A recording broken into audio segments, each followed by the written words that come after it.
Guys, how are we doing? It is wild, absolutely wild out here right now, so we're going to make this short and sharp. Right, day 21, how are you? Not long to go. Make sure you get those last presents in.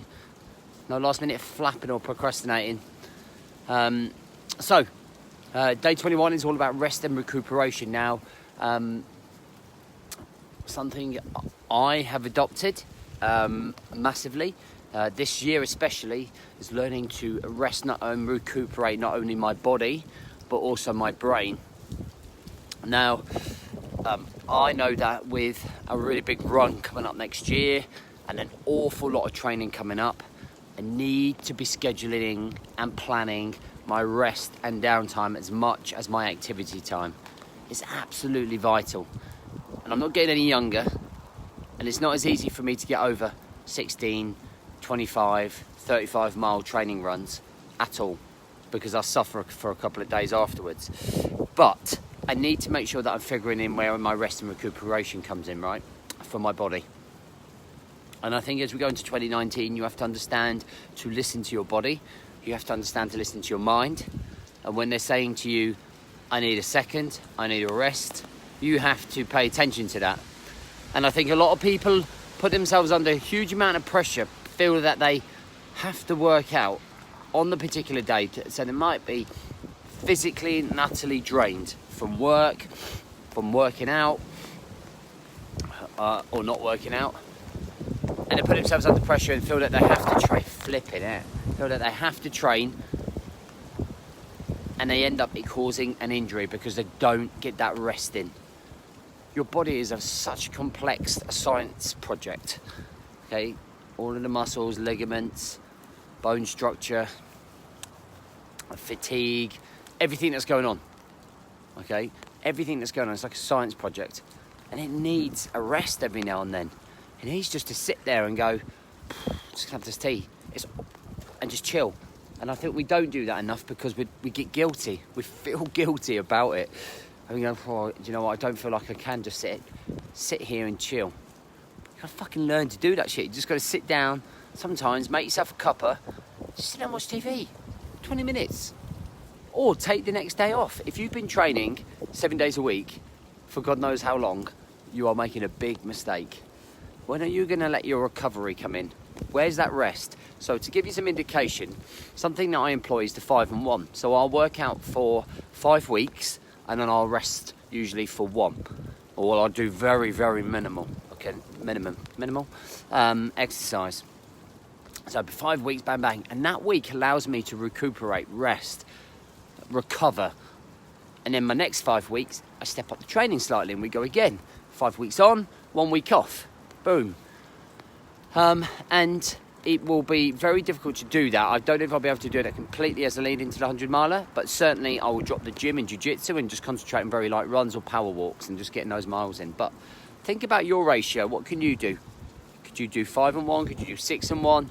You know, how many days a week are you training? Are you training too much? Are you not training at all? And rest is just a wish thing. So look at your schedule, look at your planning, look at how you're doing things and think to yourself, where do I get my rest in for my body? And don't feel guilty about resting. And literally do rest. On those rest days, look at mobility. Look at getting a roller, rolling out your calves, your legs, your back, your face. Whatever you want to do to help with that recovery, right? Don't train injured. If you are injured, this is the worst weather since I've been doing these. If you train injured, you are fucking mental. Honestly, there is no reason for anybody to be training injured. If you have let's say you pull your calf or strain your calf and it's quite difficult to walk on, don't then go for a fucking run on it. Okay, do a core workout, do an upper body workout. Still train, but just don't train that area that's injured. Okay, be sensible, be smart. Now the same goes with your brain. Your brain is probably more of a need of a rest than the rest of your body. Okay, your brain is. What happens is that you take on every thought, every process, every emotion, every situation, and you store it in your brain, and you're trying to cope, and your brain will end up having a meltdown. And that's why I talk so much about writing stuff down. Like, write down what you want to achieve in 12 weeks. Write down the biggest problems going on right now. Write down the to-do list. Morning, bro. Morning, Andy. You know, when you write stuff down, what you do is brain dump. So you're dumping stuff out of your brain so it is not jammed, packed in there. You're trying to create some space for it to breathe. And sometimes you just need that rest.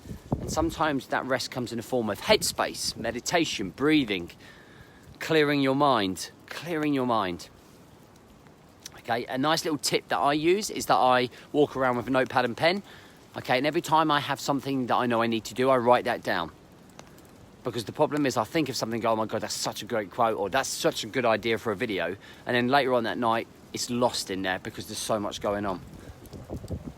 I think we have something like 50,000 thoughts a day.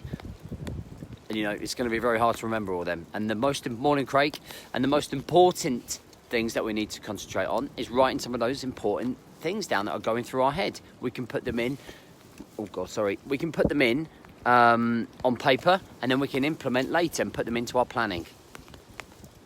But find that headspace every single morning if you can, just to do some breathing, meditation, switch off. Find that time maybe in the evening when you go to bed, reading, whatever it might be. You just need to switch off and learn to switch off. And more than likely, a lot of your problems are going to be work-related thought problems going on in your head. It's fuck. Honestly, just drop it, dude. Just learn to start training your brain to drop things and focusing on yourself. Okay, your brain needs a rest. If you did bicep curls, okay, 24/7, or every time you are conscious and not asleep and you did bicep curls, your biceps would be fucked. You'd be ruined. That is, in theory, what you are doing with your brain. You're consistently bicep curling while you're awake because you're consistently thinking. And you're not resting it. You're not giving it time to breathe. You're not brain dumping to empty out all of the thoughts going on in your head that are exhausting you. So as you go into 2019, start thinking a little bit more about rest and recovery of the brain and body and how you are going to do that. Guys, thanks for listening. Hope you have a great Friday. You're going to see me Saturday and Sunday because we're going to keep up this theme of the 21 small wins for 2019. I hope you have a great Friday. If you listen on podcast, please do leave a review. I massively appreciate it. If you've read my book as well, guys, I'd massively appreciate it if you go on Amazon and just maybe drop a review for me. That'd be amazing. Thanks for listening. Thanks for watching. Have a good day.